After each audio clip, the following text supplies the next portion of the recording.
What's going on, guys? Welcome back to another episode of the Lukewarm Podcast with me, your host Shane. And as you can see, not only is it 3 months later, but also I don't have a face cam in this video. And that's because I'm on par and on theme with my guest of today, who is Steve Hardwood, not a pawn star, also known as Sassy Pants. He's a faceless streamer. I'll allow him to talk more about himself. But yeah, the whole reason why there's no cam today is because I'm on theme with my guest. And let's just be honest, it's easier. I didn't have to worry about lighting. I didn't have to worry about camera angle. My hair is a bitch anyway. So yeah, all in all, big dubs. So yeah, Sassy, please introduce yourself, my guy. Hi, hello. My name is Steve, aka Sassy Pants. I'm a content creator from India. I guess that's who I am. I play games, do karaoke stuff. Uh, I like to talk about mental health, and about human rights and gay rights and all that stuff. We do fundraising. Scythe has become one of my closest friends in the last, I think, year now. It's been almost a fucking year since we met, right? Yup. Yeah. Um, So yeah, that's basically who I am. I stay faceless because it's just a lot easier than all the other stuff that you have to do. Like Saithan mentioned, or Shane, if you prefer. You don't have to worry about lighting. You don't have to buy an expensive camera or even use your phone. Like, I use my phone to look at chat. So I can't have two phones, right? Because who has the money for that shit? So True. I stay faceless for multiple reasons, but like webcams are really expensive. I can stream without any pants on, which is why my name is Sassy Pants, because like it just fits. And because I'm just so attractive that I choose not to show my face, because like Yes. why make other people upset about that? I don't like giving people inferiority complexes. So that's basically it. Spoiler alert, I have seen him, so can confirm he is doing the world a favor. Uh, but yeah, man, so as he said, it's going to be a year. I think I met Sassy Pants in Feb, and it was the most random fucking interaction ever. I was just bored one night, and I think I had just finished streaming for the day. I'd raided out to someone, we finished the raid, enjoyed the conversation, and then I was like, okay, let's make some rounds. Let's have some rounds of this wasteland called Twitch. And I went into the explore page and I put the India tag, and I see this one stream pop up with about like 13 14 viewers, and I'm like, seems interesting, let's see what's up. And he was doing like a long some special stream. I don't remember, was it a charity stream or was it like a special stream? It's just 6 months. Yeah, It's hit 6 months of streaming here. yeah. So you were doing that stream and I walked in, and I so generally when I open streams, right, the first thing I do is I check vibes. Like I don't say anything. I just want to see what the streamer is up to, how they interact with who's already there, and whether or not they interact with the chat that's active. So I come in and obviously man's chat is fucking popping off. He had about 3 people playing with him or 4 people playing with him. They were playing Left 4 Dead, and they were vibes. They were like chilling, bantering each other, making fun of each other, things you love to see. And I said, okay, now let's put in the ultimate test, huh? And I said something dumb about Indian streamers and content creators, about how it's nice to see someone who's not playing Valorant and not screaming like a little bitch. And my expected response was either two things: either they'll laugh and they'll play along, or they'll tell me to fuck off. Either way, I'll have my answer. And let's just say the reason I'm still speaking to him is because he didn't tell me to fuck off. They laughed, so that's how Biggest that mistake went. I ever made. Hey yo, hey yo. Okay, my guy. Okay, so you already covered why my man likes to stay faceless in the streaming world. So let's bring it back a little. Let's talk about why content creation, and why did you start making content, and what was your decision of what you wanted to do? Like, did you have a plan, or were you just like, let me just see how this goes? As far as like content as a whole goes, I've been writing since I was 16. So I first started writing as a way to, just I saw people write fan fiction. I was very big into Supernatural, the TV show at the time. So I was like, hey, why not write some Supernatural fan fiction? And my best friend at the time um, was a huge fan. So it was like I would get them to read it. So it was like, I had an audience right there. But then one day I was sitting with my classmate, and I was talking to him about Supernatural, about Lucifer, all that good shit that was happening in the middle of season 5, Yeah. which is like arguably best season ever. Best season, Uh, hands down, hands down. Agreed. It should have stopped after that. right? They should have ended it there Yeah, with Sam going to hell and Yep. Dean staying on with the kids. Yep. That would have been, yeah. Yep. I still hate how it ended. But anyway, let's talk about that later. Yeah, yeah, yeah. uh, so my friend tells me, why don't you write a book about Lucifer and the devil and stuff like that? And I was like, fuck yeah, that was like inspiration. That was like 8 years ago now, and I'm still working on 10 years actually. Like, holy shit, it was 10 years ago. But that's how it started, right? And from there, it was like I used to watch a lot of TV shows. I was like, why not start a TV show review blog? And the goal was to get the blog up and running and then turn that blog into a series of YouTube videos once I had the time for it. Of course, taking inspiration from Jacksepticeye, even though he didn't do any reviews, but he did a lot of fun content, and he was like one of the first YouTubers I ever started watching, like when I first got internet. So it felt like a natural progression for that. But then I had high school to worry about, giving 12th board exams, then getting into college, and then it kind of just took a back burner. Content just took. I still kept writing, but I didn't have the time to turn it into YouTube videos. And then I finally moved out, got my own whatever, but then I didn't have a space for a PC, and I was already always very hell bent on, I'm not going to get a laptop. If Okay. I start doing content, I want to get like a big PC. I'm going to save up and I'm going to get something, and then I'm going to start. Even though, like, you don't really have to. It doesn't really matter as long as you know what you're doing, or as long as you have decent setup. You don't need to have anything top of the line. Even now, I don't have anything top of the line. But like that was my big thing, that I want to have enough space where I can stretch out, sit properly, because I'm a big dude, right? So I can't sit on my bed and stream for 4 hours, because I will end up with a broken back, Okay. and nobody wants that unless it's in the fun way.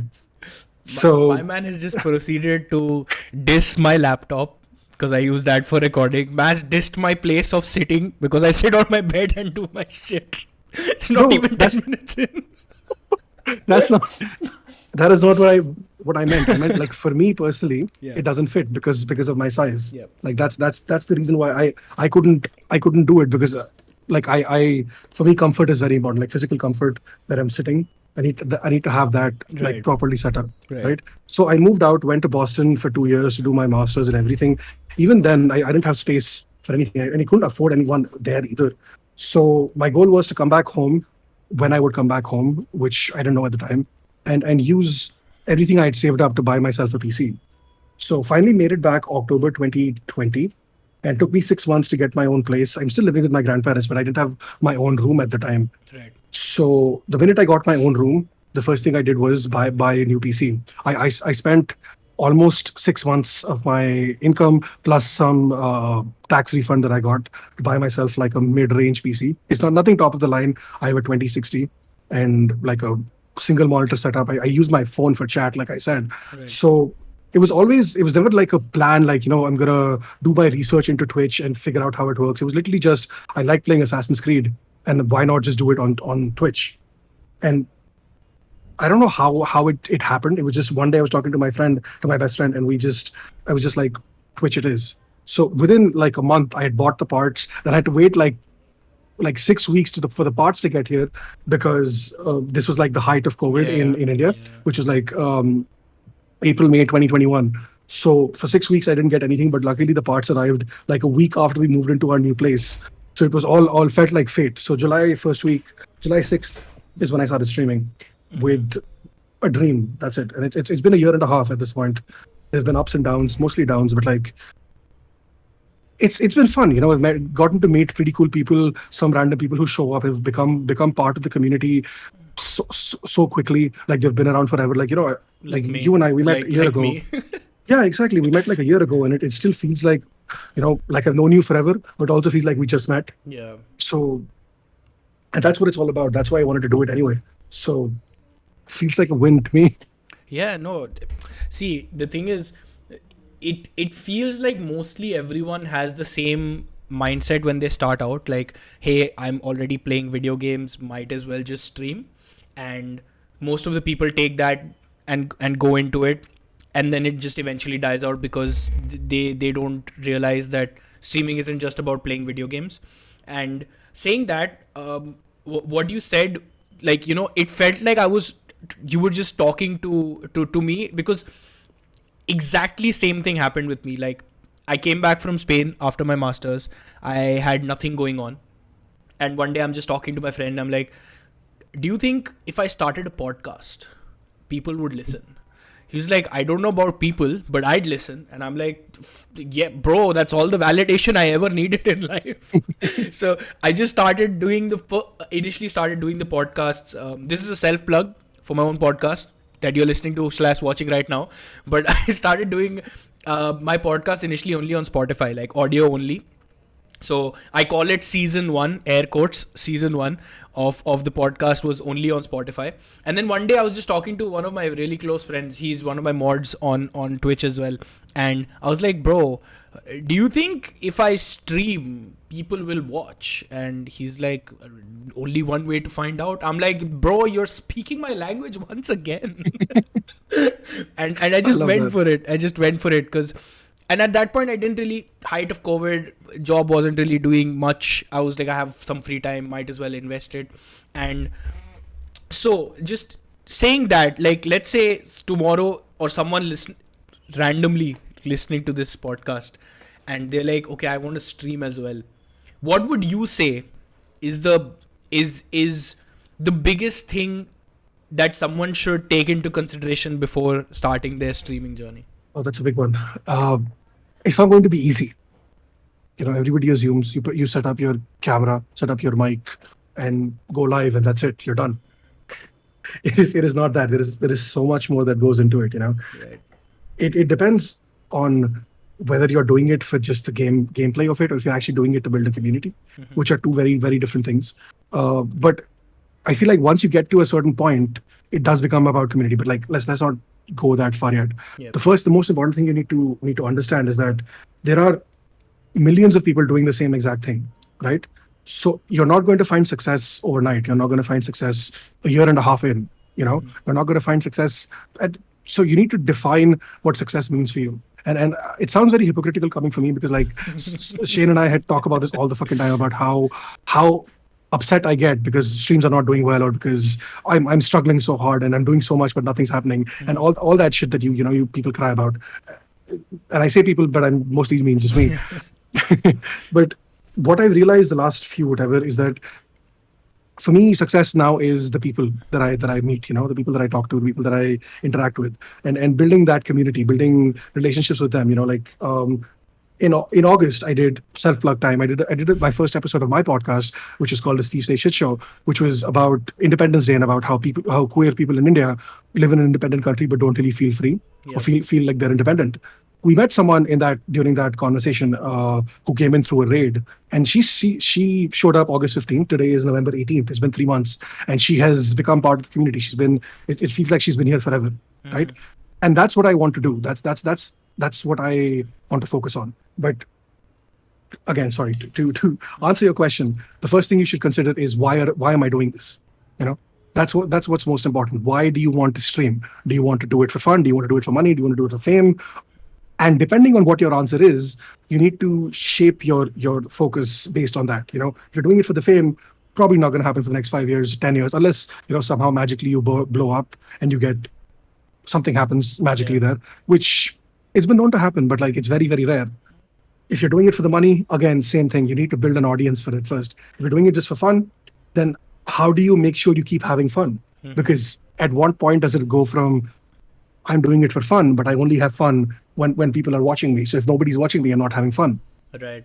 And this is me speaking from experience from my own personal bullshit that I've been through about how easy it is to say that I'm doing it for fun, but not easy at all to actually live by those words. Right. No, that's 100% true. So the main thing is, like, I know everybody, I think we've spoken about this on my stream as well before, and I think I've maybe covered it in a podcast earlier as well. The fact that people think content creation in general is easy, be it streaming, be it videos, be it anything. The fact that people think it's easy, or it's just, hey, just press a button and see what happens, is why majority people who start going down this road of content creation give up within 6 months. Because when reality hits in that it isn't just about pressing that go live button, or it isn't just pressing that record button, it actually takes effort for everything. That's when people realize, okay, this is maybe not for me. And this is not to scare people away from it, but this is to ensure that people understand that if you are looking at content creation as not only a hobby, it's not going to be easy and it's not going to be fun. A lot of the times, it's not going to be fun. It's something you have to wrap your head around and understand that, yes, along the way, you'll do a lot of things which are fun. But then there are a lot of things you have to do which are not fun. For example, editing. Editing is the most annoying part of content creation that no one tells I you agree. about. Because at the start, when you're growing, when you're just starting out, you can't, unless you're fucking filthy rich, you can't afford to get an editor to do everything for you. Now, there are two ways of looking at this. Like, I obviously find it a big burden. The reason why I don't make content regularly is because editing is a pain. But at the same time, I have learned so much because I've put myself out there to try and learn how to edit, that I learned a new skill. I won't say I'm good at it, but basic editing I know how to do, which I didn't know how to do last year. So that's something to get to be very frank about, is something that people should keep in mind. So I have a very, I won't say a tough question, but it's a tough question. What do you think are the biggest challenges of being a streamer or a content creator that doesn't show their face? Because I know there are a lot of people who are in their mind very conscious about what they will look on camera, irrespective of how they actually look. But that's what I'm saying. I don't want to negate people's emotions, but there are a lot of people who aren't very sure about how they look on camera and aren't confident enough. So, like, what are your biggest challenges that you face? So my the way that I stream or whatever, when I first started out, it was just, a screen with a couple of overlays and shit. And that was my whole thing. I didn't really have anything else on it. And in the beginning, it was like you get a lot of initial traction because people are like, oh, he doesn't have a face. That's pretty cool. But also, what I also realized is, for a very big period of time, majority of content creators or streamers, they don't have a face for like a very long time, 3 6 months. They will wait, they will save up, and then they will get a camera, right? So for me, I feel like once I hit that 3 6 9 month year mark and I still don't have a face, people started to realize that, maybe he was actually serious about it, and not just lying, because that's what most people do. They're like, and I don't mean like lie because like to deceive, but like lie more like because they can't afford it right now. They don't want to, but they still want to create content. So it's like, you could do it both ways, right? You could do it for a year and then bring out a cam and be like, hey, I can afford one now, or hey, this is my face reveal. You could make it a whole whatever. But for me, like, the difficulty that I face is, I feel like I have to go above and beyond to connect with people in my chat, because they can't see me, right? They can't see me react to something serious happening in a game because they can't see my face. So they have to hear me. And sometimes I have to pretend to be more animated than I actually am. You get, let's say someone donates 10 subs, right? Right. My immediate reaction would be to just sit there with my hands above my face and to shut down and to just not say anything, right? But on Twitch, one, of course, you thank them because, like, obviously I am very grateful. But like outside of that, you have to build up hype and you have to make them feel like it matters to you, because it does. It does genuinely very much matter to me.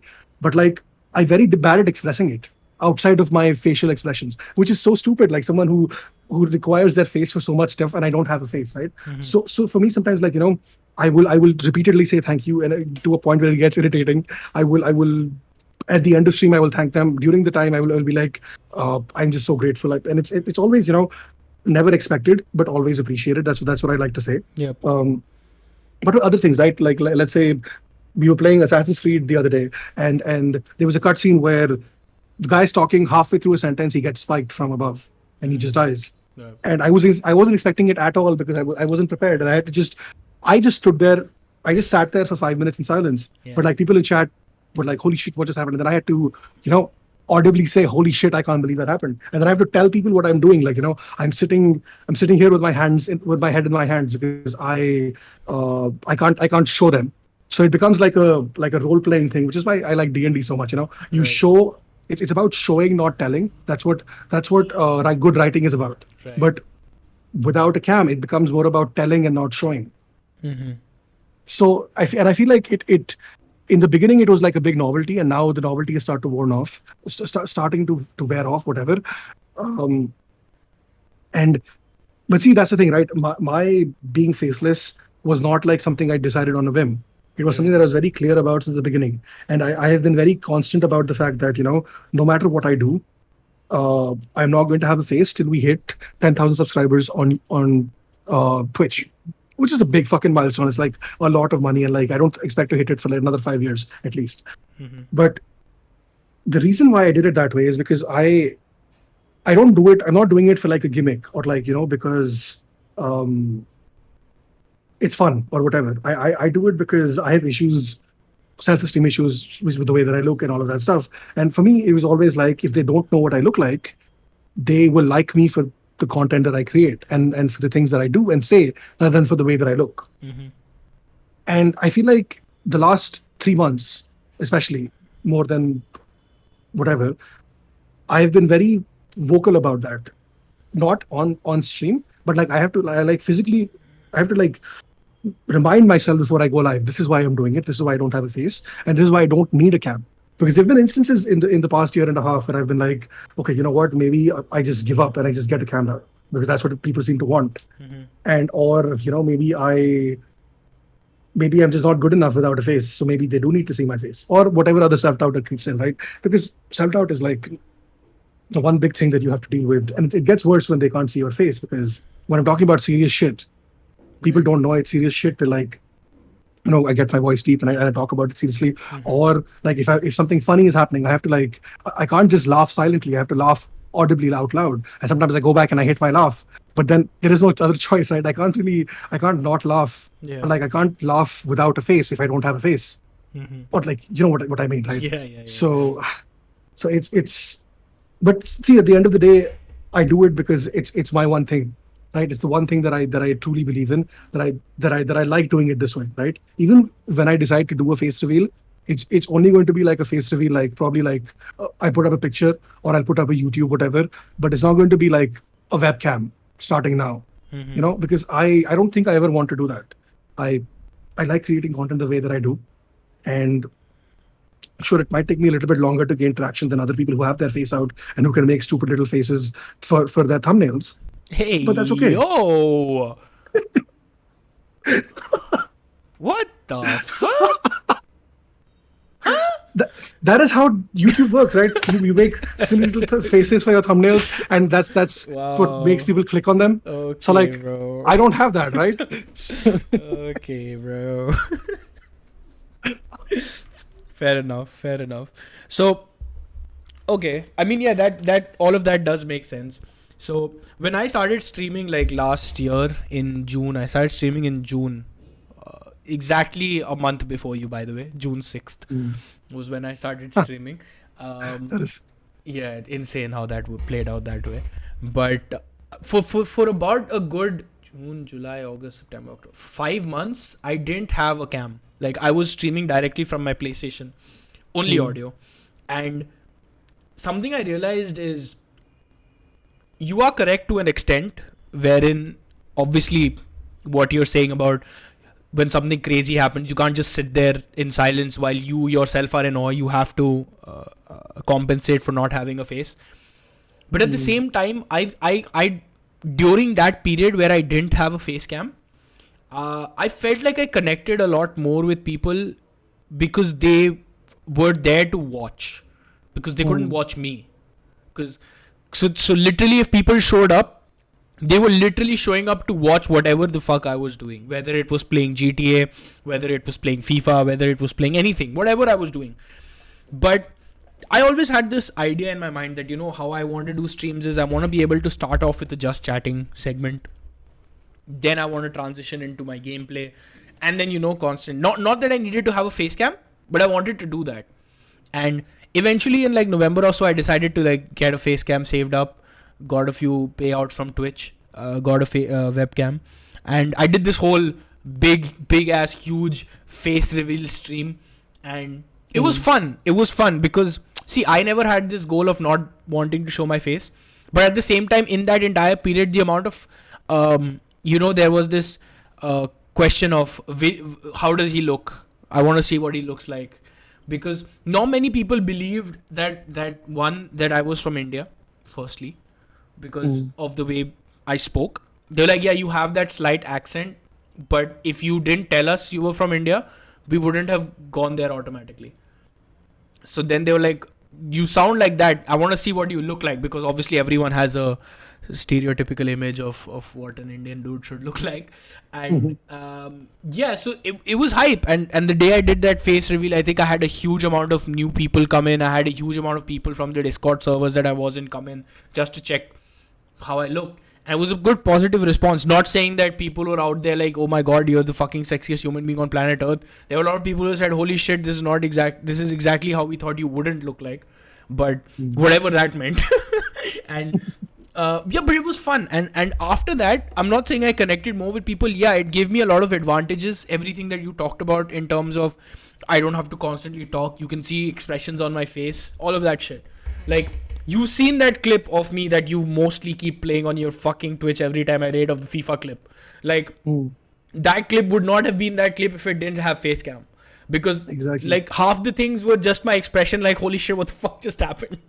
So I get that point, but at the same time, I kind of feel like when you don't have a face and people are coming through, they're actually coming through to talk to you and to watch what you're doing. Exactly. And yeah, 100%, obviously, it helps to have a face cam, because there's a lot of things you can circumvent by having a face cam. You're allowed to enjoy moments a lot more. You're allowed to show a lot more emotion than you can just by speaking. But do I feel that's a hindrance? Not particularly. In terms of growth, 100% is it. I know people who have face cams who haven't got beyond 3 average viewers, man. I know face cam isn't the solution to every problem. At the end of the day, no matter what it is, whether it's content creation on YouTube, whether it's streaming on Twitch, I kind of feel like the only thing that matters is the content that you're creating. And it doesn't matter whether you're faceless or you have a face cam or whatnot. It's how you are able to put across your content.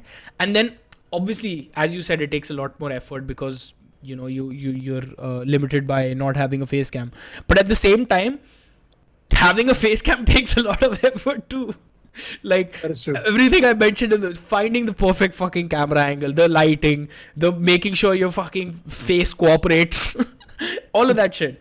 Not saying that's not something that can't be sorted out, but both sides have their pros and cons. And I kind of feel at the end of the day, if you're making content, then people will watch you irrespective, because there's so many YouTubers I know that who have put their face out there, but all of their YouTube content does not have any of their face. It's just them talking to either gameplay or something like that. They don't put their face out there constantly in a bottom corner with a face cam, So it's definitely doable. I mean, if you had to, I mean, obviously I know you've already said that you don't want to unless you hit that milestone. But if tomorrow you had to do like a face reveal, but not like having your face constantly on all your content, would you do that? Probably not. Probably not. Yeah. I like I said, I like this aspect of it. The best part of it is I like the anonymity, I like that I can do the shit that I want. I can say the shit that I want without anybody knowing what I look like or knowing my real name. Basically, he gets to bully people without getting beat up for it. That's what that meant. For all of you who are wondering. Something like that. Yeah. But also, I think I don't want a lot of people in my real life. I don't want them to know that I'm doing this because I don't want them to be a part of this phase. Fair. So for me, that is a very important part of it as well. To be able to be myself authentically. And like the biggest issue with Indian families, whatever, being so vocal about who I am, about gay rights, about mental health, about all that shit. If it goes back to my family, I don't really care. Like my dad knows, my grandparents are pretty chill, so are my other siblings, whatever. Yep. But like there are still people in my mom's side of the family who I do not want to know about the things that I do because I don't want them invading my space. And people, like older people, they have no concept of what's the word? Subtlety or privacy or whatever else. Minding their own business. That too, yes. Like my biggest fear is somebody's going to come into my stream and they're going to use my full real name. Oh, fair. That is my biggest fear, right? Fair. So if they don't know my name, that negates. If they don't know my face, that negates half of it. Right. Because they and because of the mic filters and everything that I use, I don't sound like this in real life. I sound slightly different. So that kind of negates like a lot of that fear, I suppose. Right. So I'm okay with it. I'm fine with this like this. Makes sense. I Makes mean, sense. who knows? Maybe 5 years down the line, I do a dream reveal. Just Holy like dream. shit. My God, bro. That kid got roasted, man. Right? Oh my That's God. that's You know, one of to be fair, I think a lot of people were bitch. Obviously, at the end of the day, if you're putting content out there, you're basically putting yourself up to be trolled. Let's just accept that at this exactly. point, whatever it be the Yeah. case, whether it be for your looks, whether it be for the content you create, whatever be the case. If you aren't ready to Mm. accept that, don't make content. Simple as that. But Exactly. what I feel is with the whole dream thing, for all of you who are listening and still listening and don't know who Dream is, he's a Minecraft content creator who had not shown his face the entirety of his Minecraft. He's huge. Okay, he's one of the biggest Minecraft content creators out there. So he did a whole face reveal, and the way he chose to do it did not flatter himself. But I'm allowing that. I kind of feel like with the whole Dream thing, there was a lot of press on the negativity rather Mm. than, I don't feel it was as negative as everyone made out to be, because everyone was only concentrating on all the people who were trolling and being negative. Exactly. That is Exactly. one thing I will say. I think majority of people were all like, this dude is cool, he's chill, finally got a face to put to the entire fucking, content creator, etc, etc, positive stuff. But everybody was just so caught up with all the negative stuff that it felt like his entire face reveal was just a complete shit show, which it really wasn't. Agree. And hey man, at the end of the day, as I said, if you're gonna be creating content, whether it be art, whether it be dance, whether it be music, whether it be YouTube streaming, if you're putting yourself out there and you are not ready to be trolled, then brother or sister or however you identify, this ain't for you at all. Like, if you aren't ready to be criticized for your every single move, don't do it. That's all I'm gonna say. Don't do it. And just, I think we've been rambling on for quite a while, but before we end, I have one very important thing for you to add to this podcast. And that is, if you had to give someone some advice about how they should go about their content creation journey, what would you say? Fuck, that's a big one. That's what she Okay. said. Who said that? First, first, most important, get a decent mic setup. Now, I don't mean to say get a 10,000 rupee or a 50,000 rupee mic. Get a decent enough mic that people can hear you properly. Right? People will stay through shitty audio, through shitty video, but they will not stay through shitty audio. True. That's the number one lesson that I wish I had been taught. Two, the numbers don't fucking matter. For the first year, 2 years, even 3 years, the numbers will not matter. You will see ups, you will see downs. Even when you're established and have a following of 10 million, you will still see ups and downs, right? Yep. I can't say that with definite proof, but like you will. And if you focus on the content and why you're making content, more on why people watch you and why people don't watch you, you will be a lot happier. You might not get the best results, but you will be a lot happier. And I think being happy while creating content is more important than having 100 views. True. Uh, and this is something that also that I wish someone had told me when I started out. For me, But like, I've been telling you for the past 8 months, but hey. yeah, but 8 months versus when I first started out, I already had that bullshit set into my brain, right? Fair. Follow for follow and share and support for support is bullshit. Right? And this is me calling out all these fucking bullshit stream teams that do this with 1,000 fucking members who sit on their fucking asses and expect people to show up just because you show up for them. That is bullshit. Do not fall into that trap. I fell for it multiple times in the last year and a half, and then never again. If you intend on joining a stream team on Twitch, do your fucking research into them. And last but not the least, remember who your core people are. You might grow and might get to a point where there are so many people that you can't keep track of people who are in your community. But if you lose sight of the people who were there in the beginning, or people who have proven to you that they do care about you and who you are, then that's a downward slope that you will not recover from. Yep. 5. That's 5. Nice. I mean, I couldn't have said it better. Like that is mostly things that are very important that not everyone tells you, because everybody just straight up gets caught up, especially in this whole follow for follow situation. I won't talk about it. I've had enough of a rant on that topic multiple times on stream, on video, on podcast, everywhere. But yeah, what Sassy said is like literally the main points. And I think out of all of those, if you all have to take away one point, it's just because people who have been there from you for blah blah. Just because people are there from you, what the fuck am I saying? Just because people who have been there from the start tell you that they support you once you start getting a little traction, don't take it for granted as you have to say it. Take it because they mean it. It's very easy to take people who've been around long enough for granted and what they say for granted, and you start wanting the validation that they are giving you from new people. Don't do that. Understand where and how it's coming from and use that and build from that, rather than, and this is not a target at you, just so that you know, I'm not targeting you. Just generally saying, because I've spoken to a number of streamers who have constantly been in this, full circle of, I have people who watch me, but I want these people. And then when you get those people, then you want another group of people. And it's always like, constantly moving for validation from one corner to the other.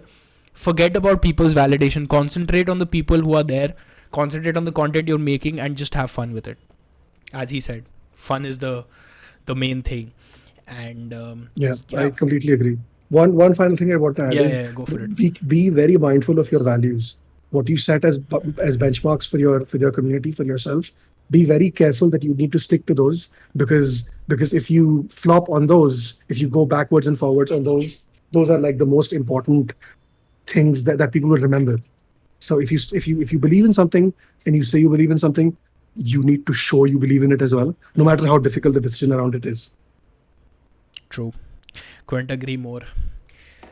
Anyway, Sassy, aka Hardwood, aka Steve, aka government name, which I will not take, even though I know. Thank you for taking time out, man, and coming on the podcast and speaking about stuff. I know you love to talk, but it's still I do. It's still great that, even though I'm not a constant content creator, I still have people who I can call upon to come and help carry my content. So thank you. Always got your back. Thank you for that. And I will put Sassy's links down in the description. The 5 people who do watch this video, please go and subscribe to his YouTube channel. And drop a like, subscription on this as well. I'll drop Twitch. Follow him on Twitch, bro. He streams very stupid stuff, but he makes the stupid stuff funny, which is why his streams are entertaining. Hey, I had to get some shots in. Okay, you've been firing shots all evening. But no, in all honesty, do give him a go. Check his content out. See if you like what content he's putting out, and do drop him a subscription irrespective. It's free. So please do it. But yeah, this has been fun. Hopefully I can get back. I keep saying this every time I make a video or something, that I hope I can get back to regular, and then I disappear for 2 months. But this time I have some different motivations to keep going. So yeah, thank you, Sassy. And yeah, thank you for having me. Yep. I'll catch you guys in the next one. Adios. All right. Bye.